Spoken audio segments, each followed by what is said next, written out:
because I think people hear gun violence and there's a narrative, and it can be surface level to some folks, and I think it is important to provide context.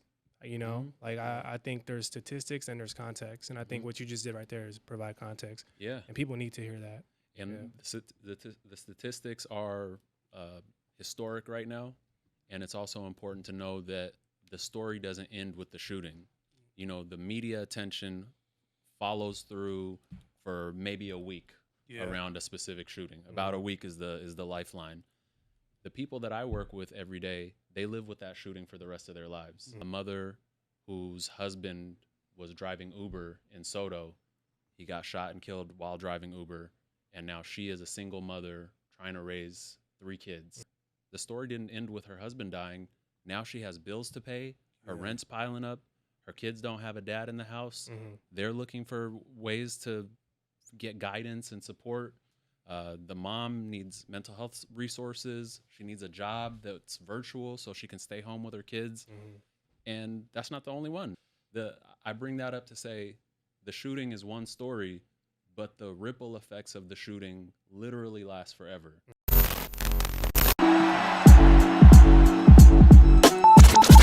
Yo, what up? It's your boy Rubino. And this DJ in the building. And you listening to the UpNUp Podcast. Yeah. Wait, what are we doing? I don't know, just listen.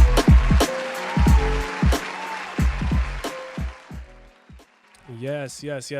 Welcome. What it do? Ladies and gentlemen, you're tuned into the UpNUp Podcast on the UpNUp Network. I'm your host, Rubino. And I'm DJ man. What's up, boss? How you doing? I'm good, man. I'm good. Yeah? How are you? I'm good, man. You know me. What am I? Blessed, man. There you go. Yeah. There you go. I start that every episode. I tell people I'm blessed, man. But yeah, super blessed, grateful for the moment, always for those in the room, everybody here.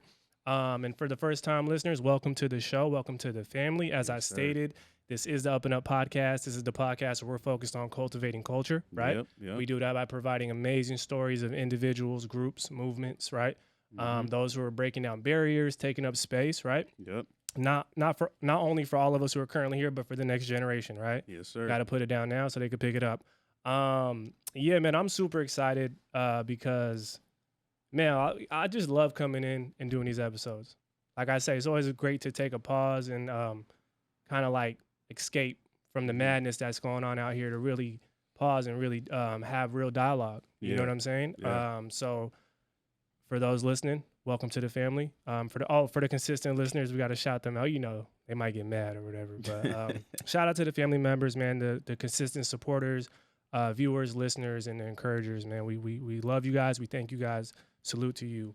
Now, like I said, today's definitely a special moment. Today's episode is I would say like somewhat of a meeting of the minds, right? And I think it's also something to push out the proper frequencies that we need to put out into the world, into our communities at this very time. You know what I mean? Yep. Both of these brothers are what I would say the epitome of what it means to be a culture cultivator, right? And in addition to that, they're also UpNUp Podcast alumni, right? Yes, sir. It's always good to have the alumni come back. You know what I'm saying? Yep. To go a little bit deeper, man, today we are joined by the amazing force of change and City of Seattle and King County Councilman, newly re-elected councilman, I should say, Girmay Zahilay, as well as CEO and founder of the culture-shifting and impactful Community Passageways, Dominique Davis. We're honored to have him here today to have real dialogue for direction. You know what I'm saying? Dialogue is dialogue, but where are we going with it, and what is the direction? And today, that's what we're trying to do. That's what we're excited to do. So without further ado, let's give both of these brothers a good round of applause. Man. Come on, clap it up. Yeah. Welcome to the show. Welcome back, I should say. Welcome back. How y'all doing? How you doing, brother? It's good to be back. I'm living la vida loca. Hey. I love that, man. I love that. Well, you guys are familiar with the show, keeping it in the theme of the show. We always start every episode with the quote of the day. So let's let brother man do that for us real quick. Yes, sir. What you got for us? Quote of the day today is, change will not come if we wait for some other person or some other time. We are the ones we've been waiting for. We are the change that we seek. Who's that quote by? Obama. Yeah. Yeah. That's your man's right there. That's the man, but That's an appropriate quote for what we're talking about right now. Right. Yeah. Good quote. Can you run that back one more Yeah, time? yeah. Got you. Yeah. So the quote is, "Change will not come if we wait for some other person or some other time. We are the ones we've been waiting for. We are the change that we seek." That's good. Yeah. That's good. How y'all feel about that quote? That makes me want to preach. Yeah, I live by that, right? I feel like he didn't create that quote for some reason. Maybe he did. I just think I heard it before Obama. Yeah. But I do live by that saying. I do. I couldn't wait for somebody to make change in our community. I couldn't wait for somebody to bring employment opportunities or try to build economic structures or bring a youth achievement center or bring a black bank or like I couldn't sit back and wait. I just realized that if we sit back and wait, it's never going to happen. Who are we? Right? Mm-hmm. Who are we? We are kings and queens. We built the world. We built dynasties. We were here before, don't get me started on that. But I will just say, yeah. I will just say, yeah, this is that just rings home with me. Yeah, not only is it a preference or something good to live by, it's a necessity. Yeah. Like if you really want change, you have to be part of that change, Yeah. especially when we're talking about community safety and gun violence reduction and all of that.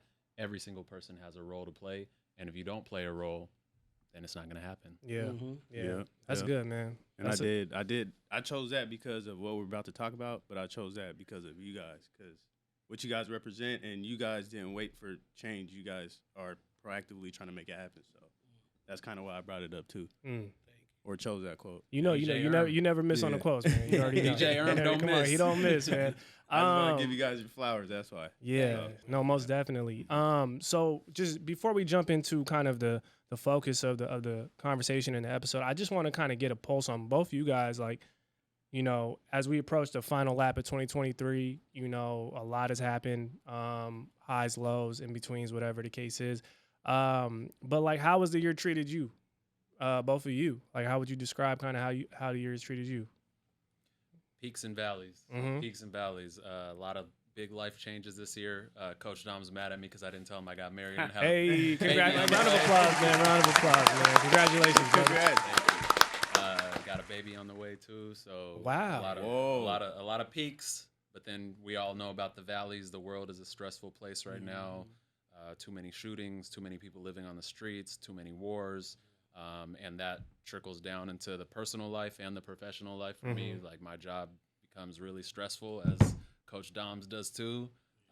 So when I look back on 2023, I don't see a lot of status quo. I don't see a lot of just middle level stuff. I see I'm hella happy and I'm hella down. Yeah, right. I think 2023 was the beginning of an awakening, to be honest with you. There's always a really rough patch before you get to smooth sailing, right? And so I'm looking at the way we're starting to see things that we didn't notice before, not just on a local level, on a statewide level, but on a national and a worldwide level. People are starting to wake up and see the disparities and the lies and deceit that they've been told and taught and indoctrinated with. So I feel like 2023 was a time for people to wake up, right? And we are facing a lot of adversities, a lot of things that are discouraging and depressing and can pull you down. But when I sit back and watch and see people are ready to address things that we normally swept under the rug. And so I think 2023 was that year of the beginning of the awakening, and I think 2024 is going to be the awakening. I love that. It puts things in perspective, for sure. Definitely. Yeah, man. Now, I do want to dive into, we kind of touched on it already, but some of the topics of the rising gun violence, right? Community well-being, public safety. For both of you brothers who operate in your respective spaces, you guys have your own respective teams, and you guys are attacking the issues from two different angles, it seems like. Can you just kind of inform and kind of just let people in on kind of some of the things and the work you guys have been doing with your respective teams to kind of address the areas of gun violence and public safety. Some of the things you may have been trying to or have been implementing or looking to implement. I think it'd be dope for people to get some insight on some of the work you guys have been doing. Yeah, I'd rather let him go first and from the government perspective in the seat that he's in and been able to do the work in the community, and then I'll follow that behind that to show the collaboration of the two. Okay. I think before we start talking about what solutions we're doing, I think it's important for people to know that what you're feeling when it comes to gun violence, that it feels like it's on the rise and people are really scared right now, it's all valid. It's all true.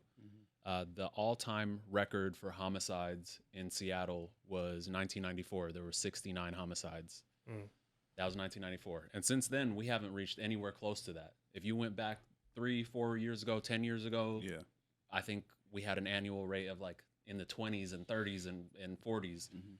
This year, I think we just broke the all-time record just today or yesterday.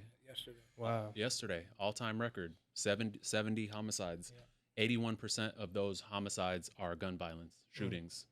The number one thing that people reach out to me about, my constituents, my neighbors, my community members, is shootings. They're just afraid because they feel like if you're in any other cities that have way higher gun violence than Seattle does, they feel safer just because it feels like in those cities you're being targeted if you're going to be shot. But in Seattle, it feels like people just start shooting anywhere, and the bullets have no names, and anybody can get got.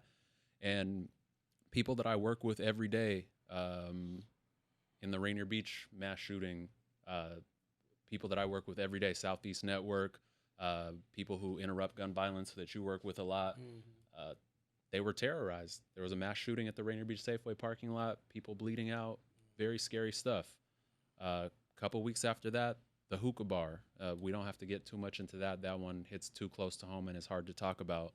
But just week after week after week, mass shootings, random shootings, pregnant woman with her husband in a car downtown Seattle, killed. Like, it's just nonstop. And it's the number one thing I hear about. It's the number one thing that's on my mind. So I just want to call that into the space because before we start going into the solutions, it's important that people know this is, to me, is the number one crisis in our city and our county right now.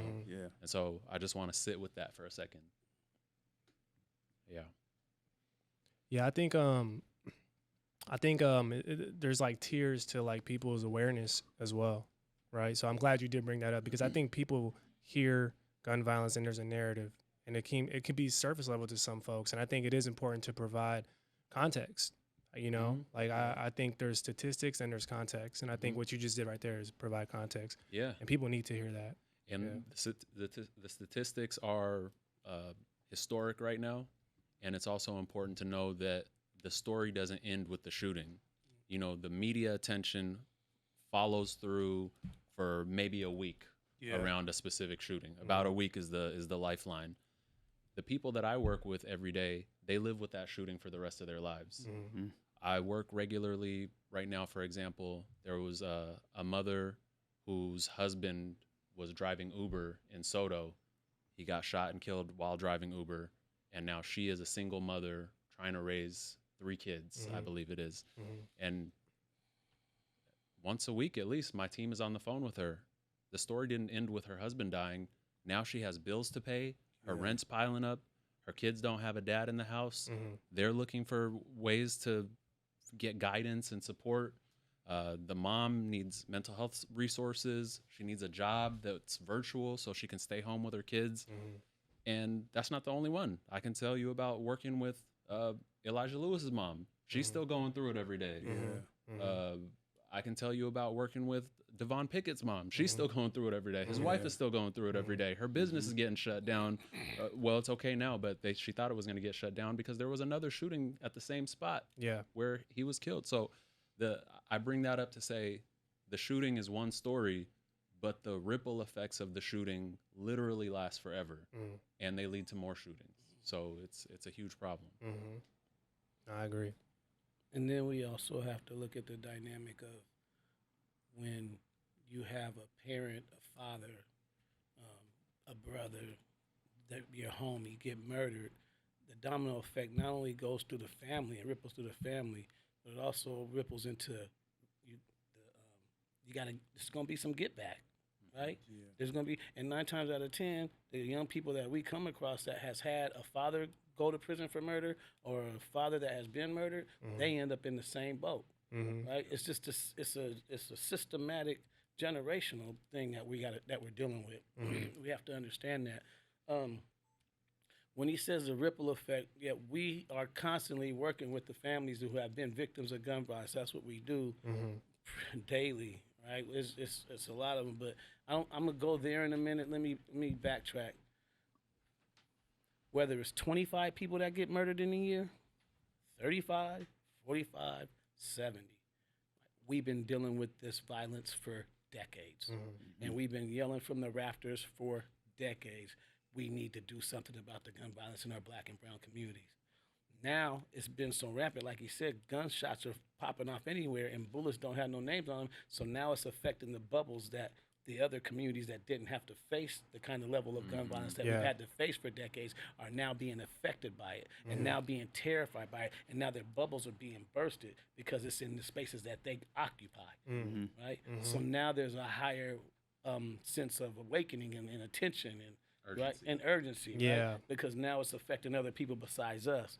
But when it was just affecting us and we're saying, hey, we need resources, we need jobs, we need housing, we need mental health service, we need better education, we need better employment opportunities, wasn't nobody listening. You understand what I'm saying? Because we were out here doing this to each other for a long time. That makes sense. Yeah, that makes sense. So how would you not think and expect us to end up in this space? Because it wasn't getting the attention. Yeah. Now all of a sudden the investments are wanting to be put into it. Some people, they're not enough investment, but people want to put more investment and more attention and more time because now politicians can get reelected and they can keep their jobs. Now people can organizations and government departments have been lifted up. There's all these gun violent departments and all these, now it's a public health nuisance and crisis, and now you got all these different departments being lifted up off the disparities of our communities. And now you got these departments who have millions and millions of dollars going through them and paying all these people 6 figures, right, to issue out some money to us to go out and fix the problems that the system has created in the first place, right? So now how do we sit here and have this conversation wholeheartedly without addressing how we got here? Yeah. Right? And then like my brother was saying, the domino effect of what happens that we don't see after it happens. Right? So I just wanted to throw that into the space also. Yeah. You know? Yeah, that's actually a great point. I think, people say like a lot of times things don't matter to people until it comes to their front door, and I think that's a case of that, when other communities who aren't affected by the things black and brown folks have been affected by, when they, when it does get close to them, it's interesting how quick the resources come. I think that's what I'm getting from it too. I think the resources exist, but access to it is different.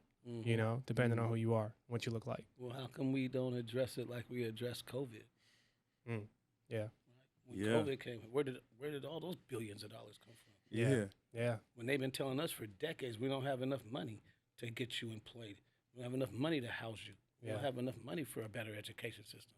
Y'all need to share them books at Rainier Beach High School. And kids got to march out in the middle of the day and protest because they ain't got enough books. Right? Come on, man. And then all of a sudden COVID hits. It's because it didn't just affect us. Yeah. Right? And now billions of dollars got rolled out.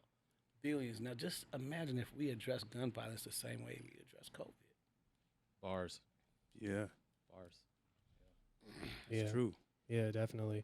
I'm glad you guys brought that up. I think it sets the stage, right, for the listeners and the viewers. It's important for people to be informed on, like you said, how we got here. But I do think, you guys, like Irma was giving you guys your flowers, but I do think you guys are doing real work, and I think people should know about some of the things you guys have been doing that have been working, right, and will continue to work, but then there's probably more things that you want to add. Do you guys want to touch on some of those things that you guys have been doing? Yeah, I love DJ Erm's quote to start this, where he said that basically we have to be the change that we want to see, that the people that we've been waiting for is us. Yeah. And the reason why I believe that so much, specifically when it comes to gun violence, is because there's a uniqueness about gun violence when it comes to compared to any other challenge that we're trying to solve. And that uniqueness is there are an infinite number of factors that lead a person to decide to pull a trigger. Yeah. Yeah. And if we rewind the tape, you know, the bullet goes back into the gun and the person's finger unclenches from the trigger, and you just play out this person's life, what got them to this point, you can literally spend your life talking about what kind of solutions would have stopped them from doing that thing. And so it really will take every single person in all of society to make this stop. It's not just somebody in government. It's not just somebody like Coach John. It is you all. If you're able to give a young person a job at a podcast so where they feel like, oh, actually, there is somewhere for me. There is somewhere where my talents can create purpose for me to remove me from this situation. If you got basketball, coaching somebody, that can be part of the solution. If you live in a neighborhood, Rainier Vista, New Holly, where they're beefing with each other, and you're part of that neighborhood and you have trust with any of these young people, before they do something, if you're able to reach out and ask them, like, what's going on? Talk to me. Like, I know about mental health services. Let me connect you. If you're able to connect them to a job opportunity, like, really think about the billions of factors that go into somebody deciding to pull a trigger. Even when it comes to generationally, like going back to how did their parents treat them? How did their parents treat their parents? It's infinite. So I can talk about some solutions. I know this, like I was telling before, but this is the #1 voice in our state. Blueprint. This is the person who, I mean, without you, how many more victims do you think we'd have in our state? Literally, I think we're talking hundreds, thousands more.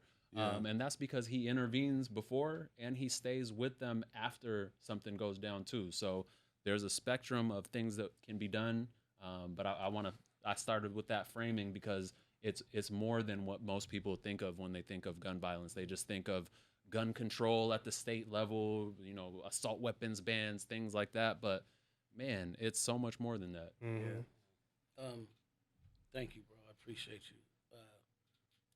As I think about the things that are working is what I want to stay focused on, right? The things that work, bro, is engaging in consistency, showing love and empathy, opening up a door for young people to feel like my brother was just saying, they belong. Not only belong, though, that they have some people that care enough about them to take them no matter where they're at, right? We have this attitude through systematic indoctrination of throwing away our young people thinking they're too far gone.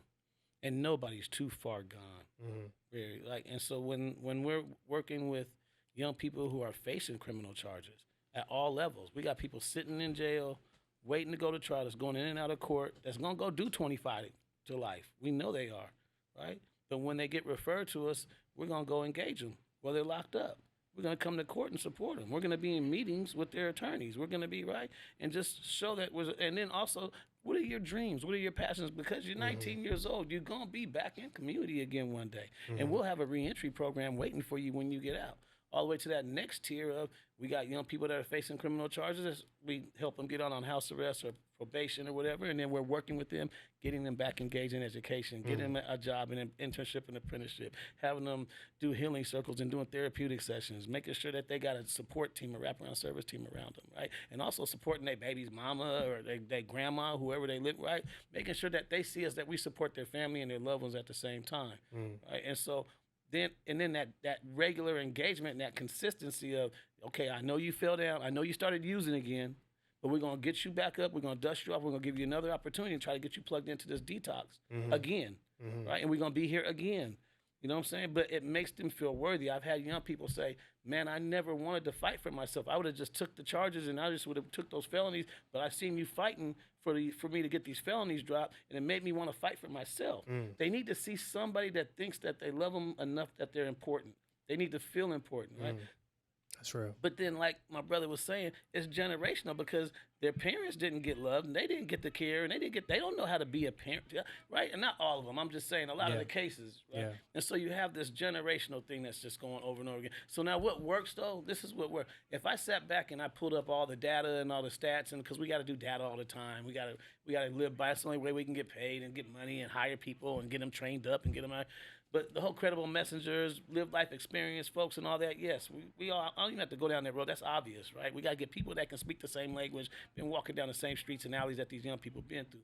Yes, that changes their dynamic, which also changes the dynamic of the people that they work with on their caseload, right? The best people that are effective is the people that know the streets, that know how to, teach them how transferable those skills on the streets are into this work and into other venues of work. Right? Make them feel, man, I can't tell you how many adults have been like, man, this changed my life, bro. This made me different. I would have went back to the joint a long time. Yeah. This is right. And so you build an ecosystem of support. You have to create the village. Yep. Yeah. Right? They say it takes a village, but our village has been decimated. So we have to create that village. And how do you create that village? Well, economics is the biggest problem we got in our communities. Economic apartheid is what we live under, period. No matter how much money we make, they keep raising the price of everything to keep us.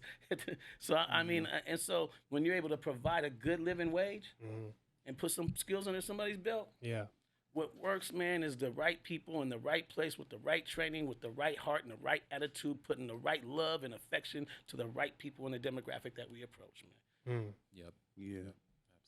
Absolutely. Go ahead. You got it. Oh, I was going to say, I'm glad you brought that up because me and Robbie were kind of talking about it too, where it was like when we were younger, it felt like there was some sort of disconnect from like an older generation. And it was like, oh, the young dudes are tripping. They're wild. And then it's like now that we got older, I feel like my generation's kind of saying the same thing. So it just keeps going, you know? So I think just speaking from my perspective and like my generation, I think we got to realize like the world changes and it keeps changing. So we got to like understand how the world works through their eyes, you know, and then kind of connect. And I feel like, I don't know, man, it's just crazy, you know, because sometimes we feel helpless. So, you know. But we feel helpless because we don't know what to do, right? Yeah. My goal, and I say this all the time, is there has to be more of us than them, and we have to turn them into us, right? How do we go out and be that army, that example? I think about the Black Panthers, right? I think about the way they stood strong.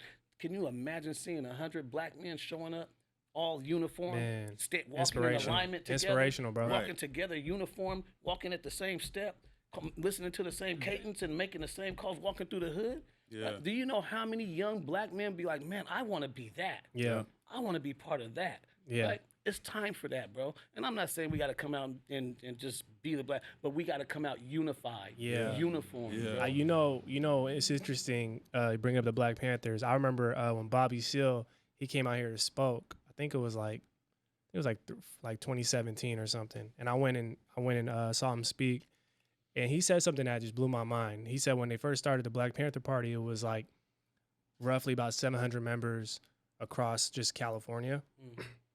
Literally, and that was in, I think, April.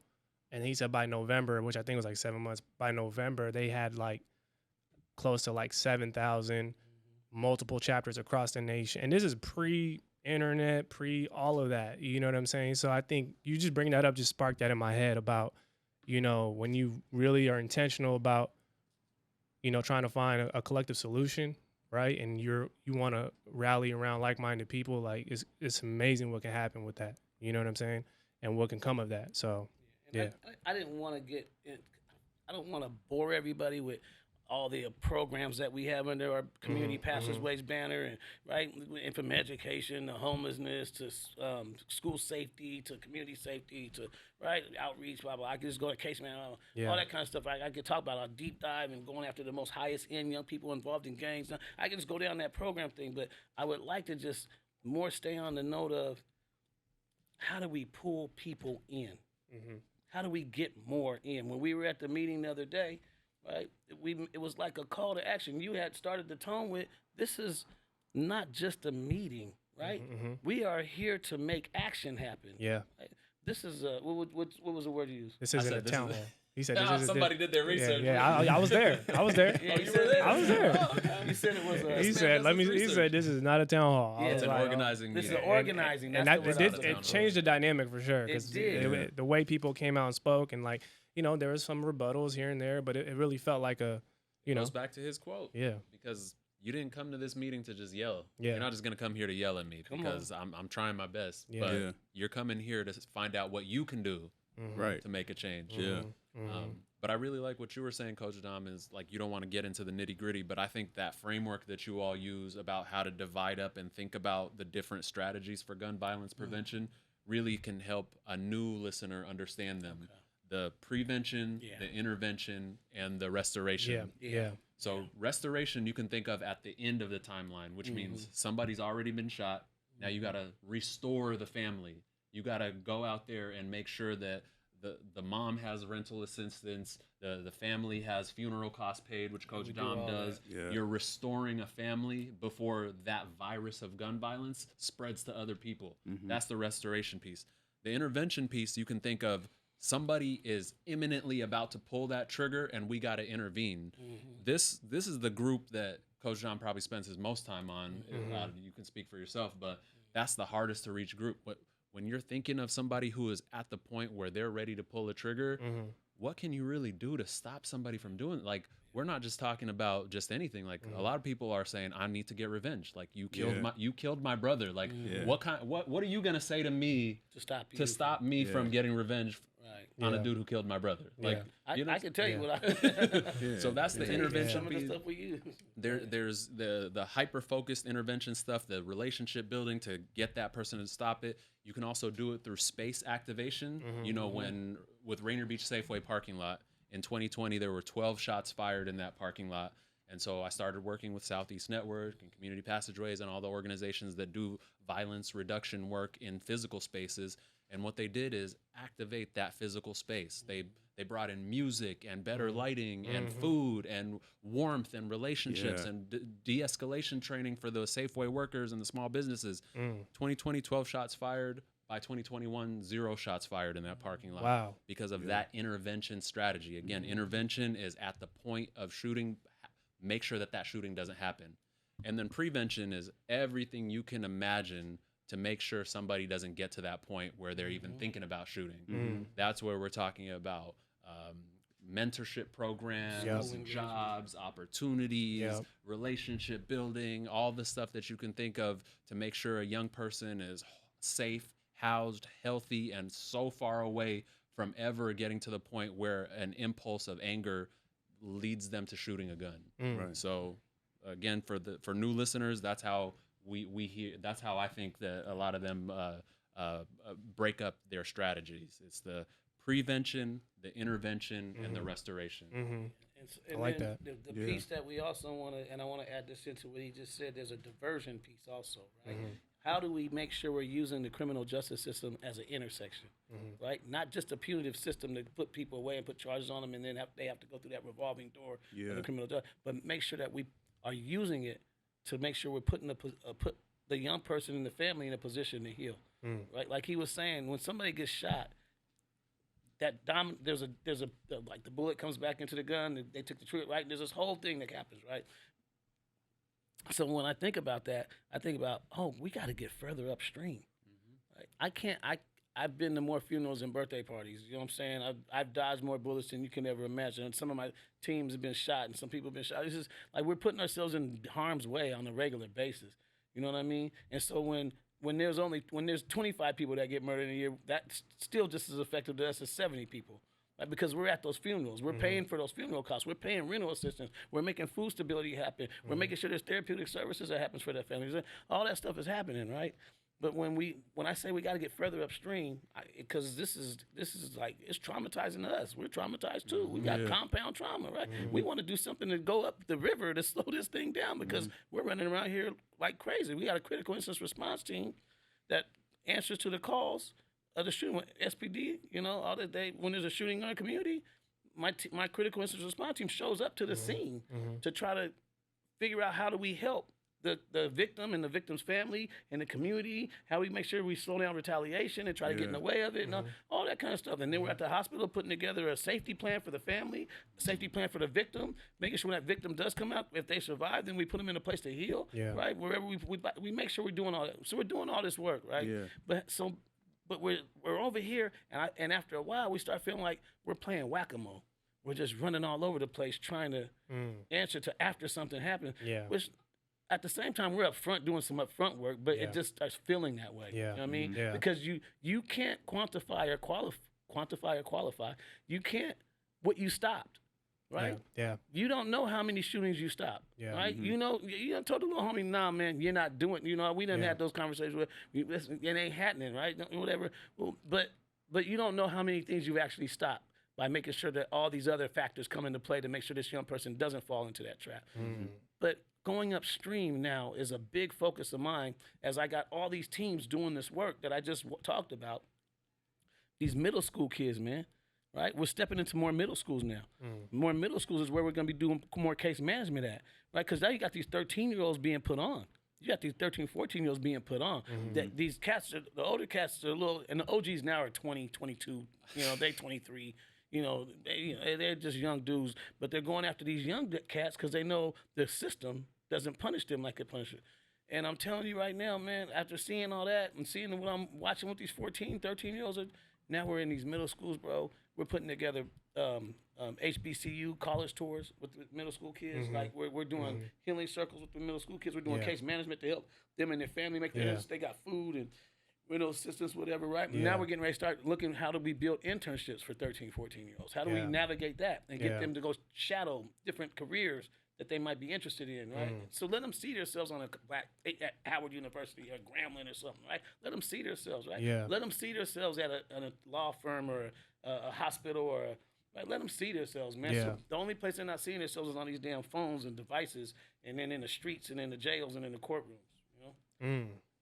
That's real.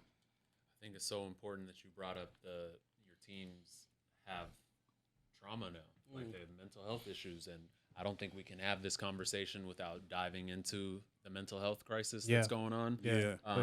Right after this podcast, both Coach Dom and I are going to something called a behavioral health legislative forum.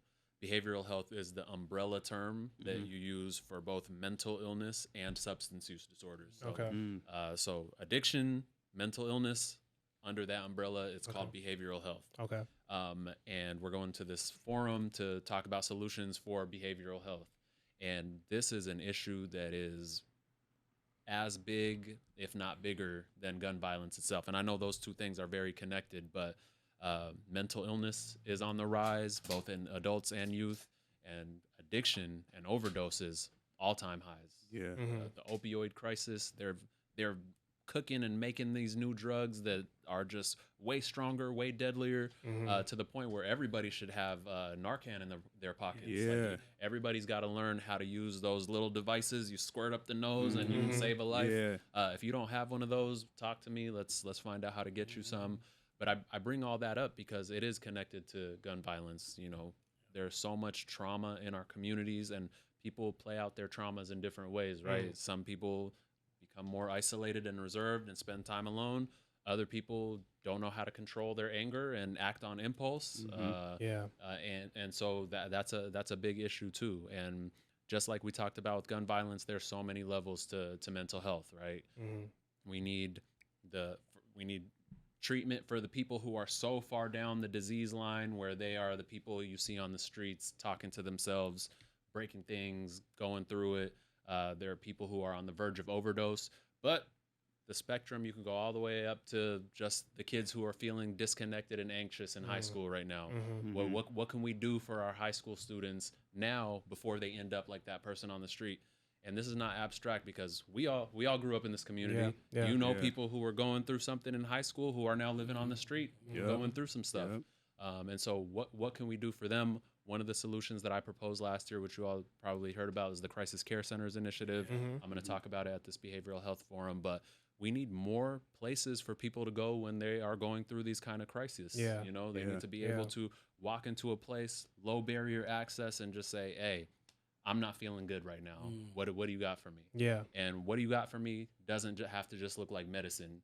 In my view, medicine can look like a hug. It can look like being reunited with your community. Yeah. It can look like getting an adopted family who's making you the right food that reminds you of your childhood and makes you feel loved. Yeah. That's all part of it. And so I think mental health and addiction recovery are a big part of the conversation. Yeah, definitely. And I think the reason I love this conversation, bro, is because we just live in a world where it's full of blanket solutions. Yeah. You know what I mean? And because we live in a world of convenience, right? Like we can't ignore that. So I feel like that is part of society. Convenience is part of society. So we're just trying to, all right, let's fix this. Let's get it figured out. And that's not going to work. A blanket solution is not going to work. It's going to take real intention, tedious work. You know what I'm saying? And so I'm glad you guys are touching on the details because I think that's what's important that people need to know. Yeah. You took me down this road. So I'm one of the co-founders of another company called WDC. It's called We Deliver Care. Okay. Right. And it's been up and running for a couple of years. One of the contracts we just got a little over a year ago, a year and a couple of months, was the TAP project, Third Avenue project is what they call it, right? And so we got asked, will we be willing to take on this task of trying to do intense outreach? Well, they just said outreach. Could you help us with Third Avenue? Right? You know what's going on with Third Avenue. You see Second, Third, and Fourth Avenue. Yeah. We all see it. Mm-hmm. Right? And that's been a problem for decades in that area. So I was like, yeah, we'll give it a shot. You remember you called me from Third Avenue and you were yelling at a dude, hey, put out that fire. True story. I was FaceTiming this man. We were talking about work or something, and he just looks at a dude on the hey, put that fire out. What you doing? That's crazy. Yeah, dude had just started his own fire on the sidewalk in the middle of a walkway, and he was just putting stuff on the fire. So I was like, dude, what are you doing? Oh, okay. He's like, what is wrong with you? He's probably trying to stay warm. I don't know. Nah, it wasn't even cold. It was summertime. He was just lighting stuff, man. Anyway, that's crazy. I'm saying, so yeah, so what we did was got some folks from the community, trained them up, put together these training modules, in-class training. I did recon for about 2 months downtown, just watching all the movement, seeing how people move, watching who was kind of running stuff down there, who's talking to people. I'm down there 1, 2, 3 in the morning, walking through alleys and all that, and seeing how people move from this alley to the alley, what time they just got there. And so we put together a training, out in the field training after the classroom training. I took people down and walked them through that. Right, we did that for about 4 weeks, and then so we took it on Third Avenue project now. So now we got probably about 20 plus staff down there, and we do 7 days a week, 16 hours a day of outreach. Second, Third, and Fourth Avenue, they got their routes, they got their beats, and they got their backpacks with cigarettes, water, snack packs, hygiene projects, socks, shoes. We'll buy them shoes, hoodies, whatever, right? And we're doing outreach, and we have our devices to recommend people to the shelters and the detox beds and then we decided to start talking to employers. So now we've been getting people some jobs and getting them doing this job readiness thing, right? Getting them cleaned up, helping them get their apartments and helping them getting them. It's just really dope. And so it's been a year. And so what we did, the motto is embed yourself into that community. Yep. My team literally knows everybody's name down there. And everybody down there knows my team's name. And everybody knows, oh, he's just tripping. He'll listen to us when he's out in the middle of the street. Watch this. Hey, man, come on. Get over here, Joe. Yeah. Oh. Joe wakes up like, oh, okay. Yeah. Right, Joe just, I mean, it's like, but the Narcan piece is why I brought this up, because we've reversed over 230 ODs in the last 13 months or so. Wow. Right, over 230 ODs we've reversed, right? And at the same time, he's talking about his centers that he's pushing. There's been nowhere but the hospital to take them. And then they're right, or jail, or the hospital, and then they're right back out on the street. So we'll Narcan somebody one day and see them 24 hours later back on the same corner. They was dead. They were gone. We CPR Narcan, another Narcan. We've had 4 or 5 Narcans, 6 Narcans at one time in some people to bring them back. Wow. Right? And now we saved their life and we're all happy, right? And then right back. So you're like, what is this system doing? So we've been able to navigate with the collaboration of other partners and then with other people that have opportunities for us. We've been backdooring some of these red tape and bureaucracy and systems. And what you just said a few minutes ago is like there's a blanket approach. Well, a lot of the blanket approaches come with people getting finance behind. People are getting money. People are getting rich from those blanket approaches. Yeah, right. yeah. So people don't want to change those blanket approaches because then you start solving problems that taps into people's pockets and their profits. Yeah. Right. Yeah. And so that makes sense. So what we've been doing is, but it's been cool because we also been reuniting people with their families. Reunited, I don't know, 15, 16 people with their families. My people get on the internet, finding the families. We done flew people out of the state to their families. Wow. We done have people, we done held their people, took them up to the hospital, had their families come meet them that they ain't seen in years. They just been right out here. And so I could just go down this list of crazy successes that we've had. Yeah. Now, mind you. That doesn't make the news, though. That's my point. No, like that's why it's important to share news. that Exactly. because people need to know. People need to know what's working, right? Because they're only going to tell us the negative stuff. They're only going to tell us what's wrong. Bro, this man literally puts his body and his life on the line every day, and his team does too. Mm-hmm. And when you're doing that and you're in these high danger environments, obviously there's going to be some issues, right? Yeah. But it's only the issues that end up getting highlighted. Yeah. It's just really unfair and kind of sad. A lot of those shootings downtown. Yeah. Share that. A lot of shootings downtown. When my team is down, we're running towards it and putting pressure on bullet wounds. Right. All that. Yeah. And then I want to just say this part. And I can end it here because I want to keep going down this road because it's sometimes it's futile because really people don't really want to. They're not really interested in the answers, right? But I get frustrated because now we're looking at this is something that can work. This is something that if we got 16 people full-time jobs that were once laying on 3rd Avenue on the ground, and in less than a year, right, we've helped them. We got 16 people full-time. I want you to just take that in for me. 16 people drugged out on 3rd Avenue that you walk by leaning over, right? And now, just because we've engaged them every single day for months until they were ready, and now they got full-time jobs. I was just down there the day before yesterday. Wow. That's powerful. Because we work with them. Employers want to hire people and give them a chance because they know there's a problem. Yeah. It ain't like they don't want to. It's just like they need to have support too. We have to support. But we're down there for 45 minutes, about an hour, maybe 2. And we're on the corner, 3rd Avenue, right in front of Ross, right, chilling. Me and a couple of my team, my other teams are down there. Literally in 45 minutes, 3 different brothers. That's a lot of black men down there, bro. A lot of black men going through this. 3 different brothers came up to us and had their key around their neck. Thank you. Got their first apartments. They got their apartments, not shelter, not a shelter. Yeah. An apartment to move into. They were so excited. The 3rd brother came and he showed us. He was walking across the street with a big grin, and my team was like, "Oh, he must have got his keys today." Yeah. They knew he had got his keys. He didn't even got over to us yet to say. They're like, "Show us your keys, bro. Show us your keys." He's like, "Man, I got my keys, bro." Like, he's happy. Then he says after that, "But I gotta kick this stuff though now. That's my next move now. Now I gotta kick this stuff." I was like, "Well, how you gonna do that, bro?" "Well, I got my cocktails. I'm gonna use the cocktails for my cravings and all that." Whoop. I said, "But do you have any human support? Who you got to support you?" "Well, I do got one friend that's been clean. He's gonna help me a little bit, but there was no support system, and we don't have the capacity to be watching over and hovering over somebody, right? We out here trying to do the.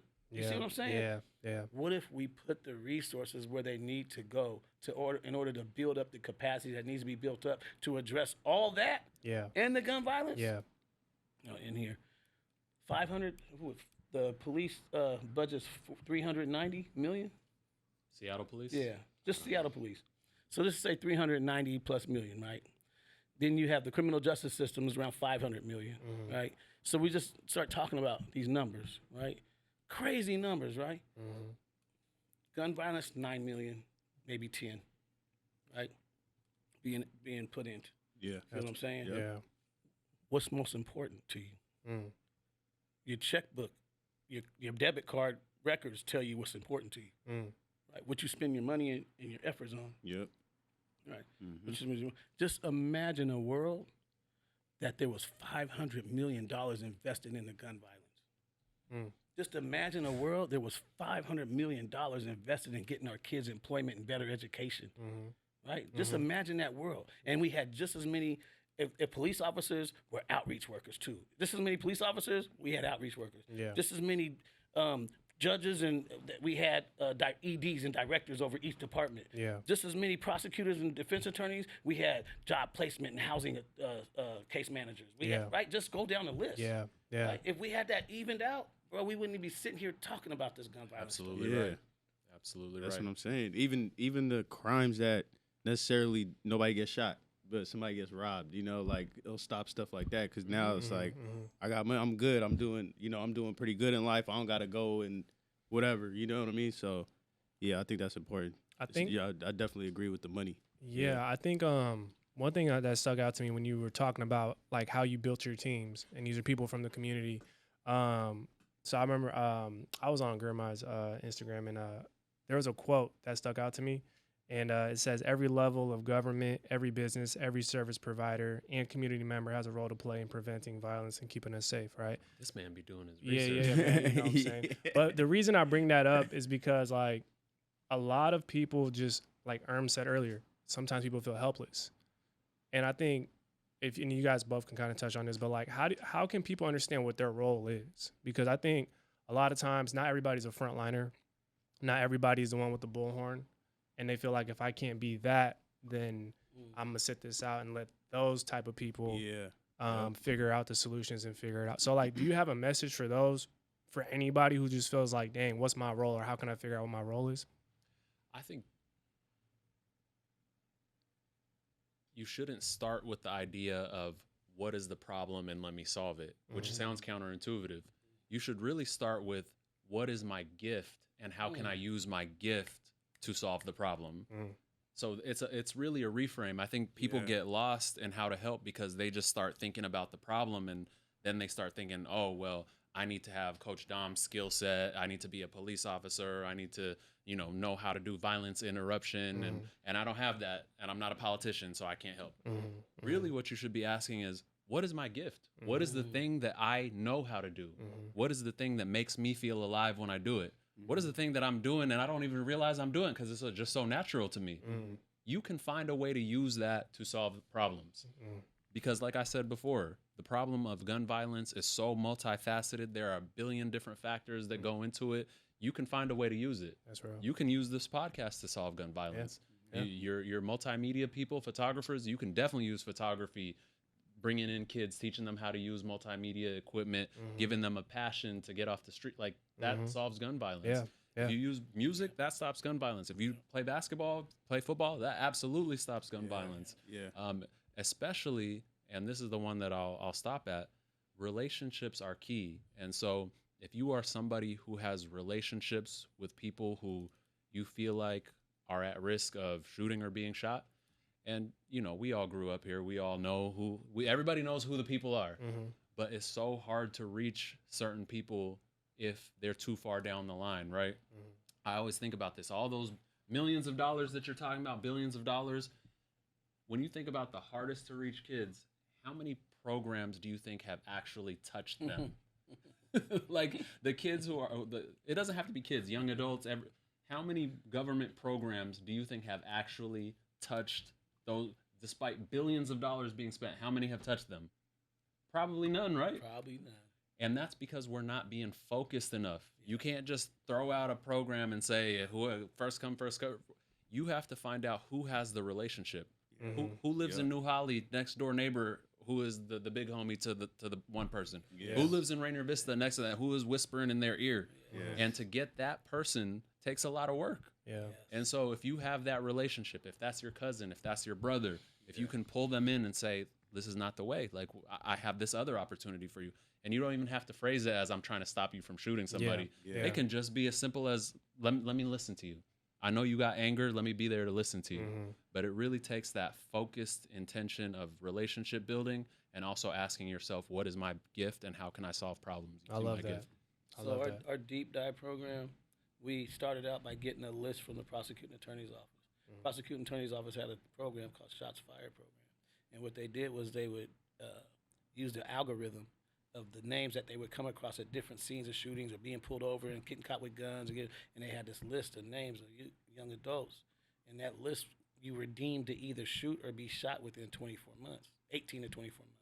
And so they did this presentation to us a number of times. And I was like, wait, hold up. So what are you going to do with the list, though? Are we just going to sit and wait for something to happen? No, we need that list. Give me the list. And that's how we started late in 2018, going into 2019.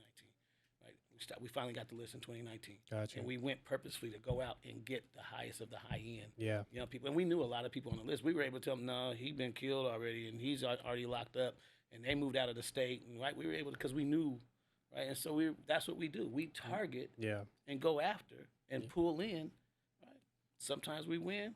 Well, we win more times. You know, we're around 75%. Okay. And I'll say 75% because out of the 4 cohorts that we've had kids in, we probably lost 5.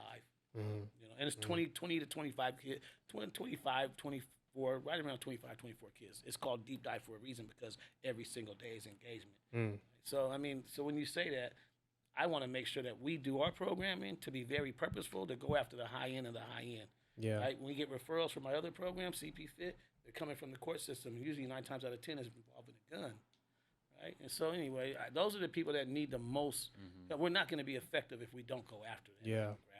Yeah. And just to close the loop and make this actionable for people who are listening, if you find out what your gift is and you're like, okay, I know what my gift is, but now what?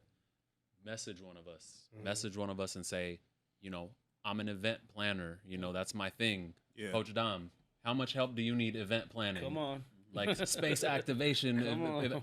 If somebody messages you and says, my corporate company has youth internship opportunities, if they reach out to you, what are you gonna say? Oh yeah, I got something for you. Yeah. If somebody says I'm a photographer and I want to lend my service, and they want to come take pictures of your events and promote the events and reach a wider audience. Yeah, come on, help our social media. Every single way that you can think of. Yeah. I need accountants. I need attorneys. Right. You're probably gonna have to pay for those. I can go down the line. Come on, who wants to volunteer? Give me some pro bono. I think what it really is highlighting is everybody got a role to play. Everybody's got a role and everybody can play a role, and I think that's what's important because, man, like I just think it is a collective effort. You know what I mean? And everybody got to do their job, whatever that job may be. I definitely agree with that because I think we're talking about domino effects. I think it's domino effects on both sides. Like it could be a domino effect in a bad way or a good way. So if we start doing stuff like that and pretty much figuring out how we can make an impact and all that, then I think it'll just start going the other way.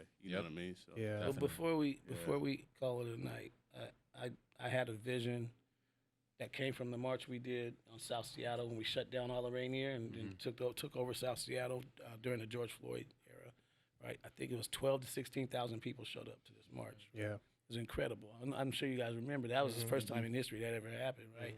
And a team of us pulled that together. It was incredible, beautiful thing. And there was a lot of rival gangs there that didn't bust on each other and trip because the environment was just so energetic and had love in the air, right? So I'm not going to do that. What I do want to do is gather 1,000 black men.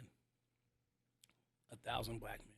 I want to get 1,000 black men, and I want to bring as many of these young people into that space, right? I want to have a series of events throughout 2024 with 1,000 black men. If we can do one every quarter where we're bringing different neighborhoods, the CD, South End, Auburn, Federal Way, whatever around the county, and we're bringing them into that space and providing all the resources that at their fingertips to be there, and also providing a team of people to mentor, lead, and guide. I want to take those 1,000 black men through trainings and lift them up and give them the tools that some of them might not have already, right? To show them here's the roles that we can all play, and just I want to be organized, right? So when I talked about that Black Panther image, man, I loved watching that and seeing that, and being, right? And I was little, I was going to the breakfast program, and I was going to the after-school touring programs, and I was like, I was around Aaron Dixon and Elmer Dixon and all them cats, right? I was there, like I seen all that, man. I was in the CD So I'm just saying, I went to the Marcus Garvey schools on Saturday, and Saturday after I hated it because I wanted to, I had to put on the dashiki and go learn about Africa and all.